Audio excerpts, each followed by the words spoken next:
दोस्तों नमस्कार, बहुत स्वागत है आपका चौकस भारत में। मैं आपका दोस्त ब्रजेंद्र। बिजनेस कनेक्ट 2024 बिहार में व्यापार का अब अंबार जो कहा जाए वो हो रहा है, अंबार लगने वाला है। हर साल ये बिजनेस कनेक्ट होता है और बिजनेस कनेक्ट के बाद जितने भी बड़े बड़े व्यापारी हैं देश के, वो आकर बिहार में इन्वेस्ट करने का सोचते हैं और इन्वेस्टमेंट जो है उनका होता भी है। और कई लोगों को जो पलायन की स्थिति है वो रुकते देखा जाता है कि भाई बिहार में अगर रोजी रोजगार हो जाए तो पलायन रुके, यही के लोगों को यहाँ रोजगार मिले। कई लोग यहाँ पहुंचे हुए हैं, कई ग्रुप देश के यहाँ पहुंचा हुआ है। उसी में से आज पटना के ही हैं। एक देख रहे होंगे आप कि भाई जो भारतीय लिबास है उस लिबास में यहाँ पर खड़े हैं। दरअसल ये एक मसाले की कंपनी चलाते हैं। हम इन्हीं से विशेष जानकारी हासिल करेंगे कि भाई यहाँ पर किस लिए आए हैं, कहाँ से आए हैं। सर बहुत स्वागत आपका। धन्यवाद सर, बोलिए। यहाँ आने का उद्देश्य क्या है, कहाँ से हैं आप? जी हम पटना से ही हैं। ये इंडस्ट्रियल बिजनेस कनेक्ट था तो हम लोग इनवाइटी हैं, तो इसमें हम लोग आए हैं। सरकार का कुछ सरकार के साथ एमओयू साइन करना था तो वो साइन करने के लिए आए थे। तो क्या है आपका, किस तरह के व्यापार में आप लोग दो तरह का इंडस्ट्री चलाते हैं यहाँ पे। एक हमारा आईटी सेक्टर का यूनिट है हमारा पटना और दरभंगा में, और एक हमारा फूड प्रोसेसिंग का है जिसमें हम लोग मसाला का काम करते हैं। पाटलिपुत्रा इंडस्ट्रियल एरिया में एक है हमारा और एक दरभंगा में। क्या लगता है बिहार सरकार जिस तरह से हर साल ये बिजनेस कनेक्ट करवाती है, इससे कुछ लाभ हो रहा है? बिहार में जो पलायन वाली स्थिति है, लोग बाहर जाते हैं रोजी रोजगार के लिए, 10,000 8,000 की नौकरी में ओवर टाइम वाला जो स्थिति है, बिहार में कमेगा इस चीज? देखिए डाटा तो ऐसा ही दिख रहा है। पिछले बार 50,000 करोड़ का इन्वेस्टमेंट का एमओयू साइन हुआ था। अधिकारियों का कहना है कि 40% लोगों ने उसमें इम्प्लीमेंट किया। इस बार 1,80,000 करोड़ का इन्वेस्टमेंट का इन्होंने एमओयू साइन किया है, तो ये तो 3 टाइम्स जंप है, मोर देन 3 टाइम्स जंप है। तो यदि इन्वेस्टमेंट होगा तो रोजगार भी जनरेट होगा ही, इसमें तो कोई दो मत नहीं है। हमारे यहाँ स्किल्ड और नॉन स्किल्ड लेबर्स की कमी तो है नहीं। अब जहां तक की बात है कि कितना धरातल पे उतरेगा 1,80,000 करोड़ में, ये एक देखने की बात है जो अगले साल पता चलेगा। जैसे पिछले साल जो हुआ था वो करीब 50,000 करोड़ का था, उसमें 40,000 करोड़ का इन्वेस्टमेंट हो चुका है।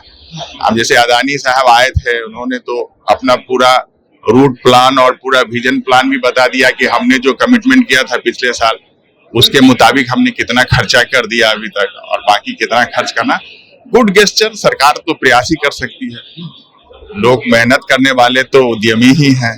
जिस तरह की राजनीतिक उथल पुथल है बिहार में, हमेशा कुछ न कुछ नए आयाम देखने को मिलते हैं।